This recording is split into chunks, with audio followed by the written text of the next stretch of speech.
Bismillah. Ngayon is may ayusin tayo sa ating Quran for All para sa digital mode. Kung naalala ninyo nung nakaraan, ang ginawa natin is nagdagdag tayo ng donate button. Ito.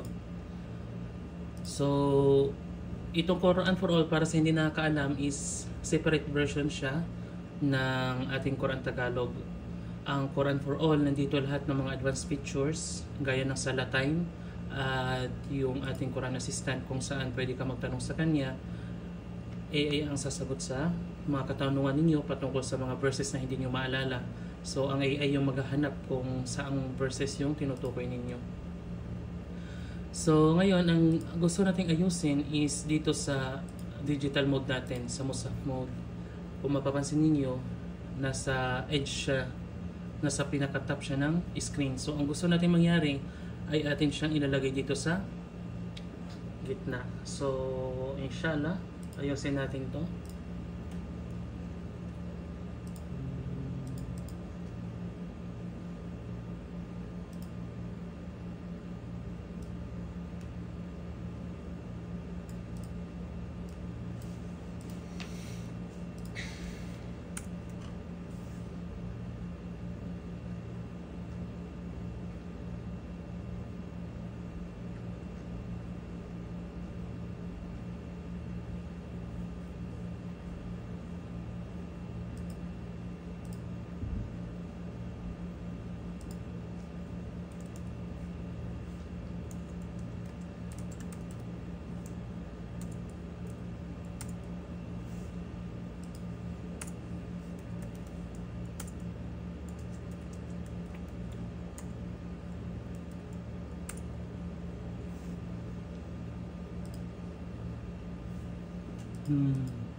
So dito, ginawa natin is sinenter natin itong column. Lahat ng mga laman niya is sinet natin sa center.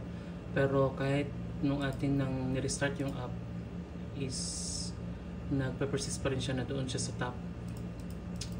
So pwede natin gawin dito. Try natin.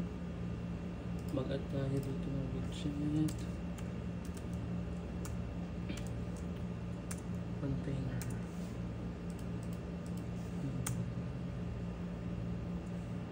I-set natin ang height sa, try natin infinity.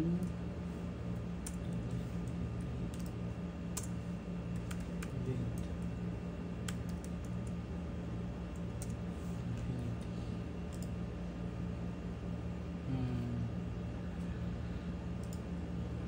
So ngayon nagkaroon siya ng error, no? Ang ginawa kasi natin, nagdagdag din ng container kasi maaaring yung column is kinukuha niya yung size ng child para sa kanyang height, kaya nasa top pa rin siya. So sinubukan natin lagyan ng container para pilitin natin yung column na mag-stretch siya top to bottom. So dito nagkaroon siya ng problema. Try natin i-remove.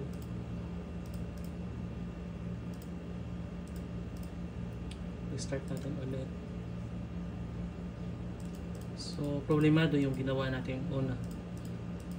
Try natin main access minutes this i-max natin. Bismillah. Wala pa rin. I think tama yung container eh. So sa halip na gumamit tayo ng double infinity, yung double infinity kasi ang ibig sabihin yan is stretch and infinity, no? Infinite height at infinite width ang kukunin o isa-set ng application. So nakita natin kanina meron siyang error. So mali yung approach na ginawa natin. I-try natin. Sa halip na double infinity, gamit tayo ng tinatawag nating media query.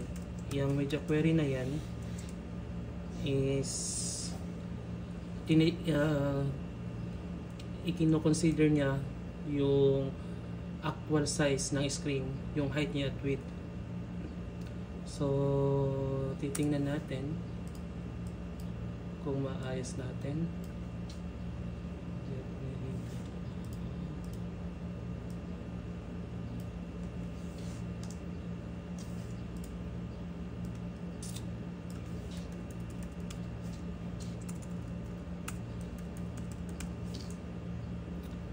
Size width.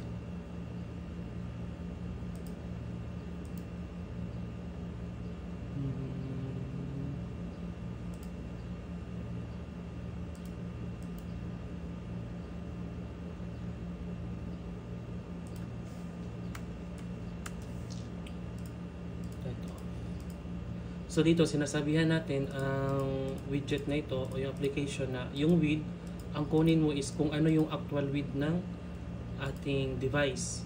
So para hindi na natin gawin na infinity o mag-set siya ng walang katapusan na width at height. So dito i-set din natin yung height para sa ating application, same sa paraan ng paggawa natin. So ang height natin is media query dot of context size ng yung actual size ng height. So i-check natin. Alhamdulillah. So ngayon ang nangyari dito, kasi ang column nag-set na tayo na may center niya eh. I-center niya yung vertically at i-center niya rin horizontally.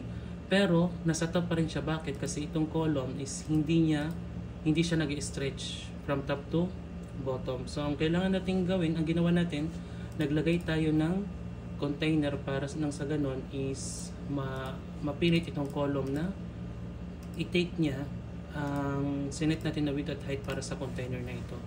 I think hindi kailangan palitan natin ang container na size box.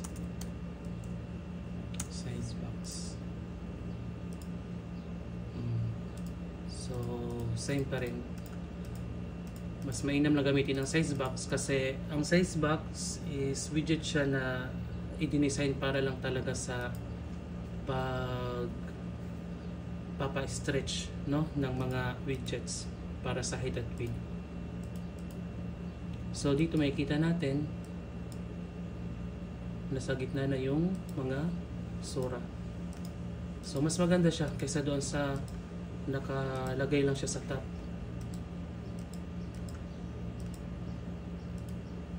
So kung titingnan natin yung old, kung ikukumpara natin siya,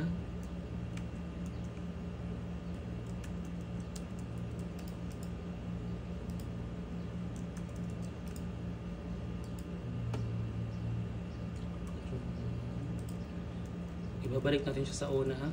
Titingnan natin yung itsura niya. So ganito yung una, nasa top lahat, which is parang hindi siya maganda. So sa ginawa nating bago, nasa gitna na siya. See? Mas meron siyang aesthetic kaysa dun sa nauna.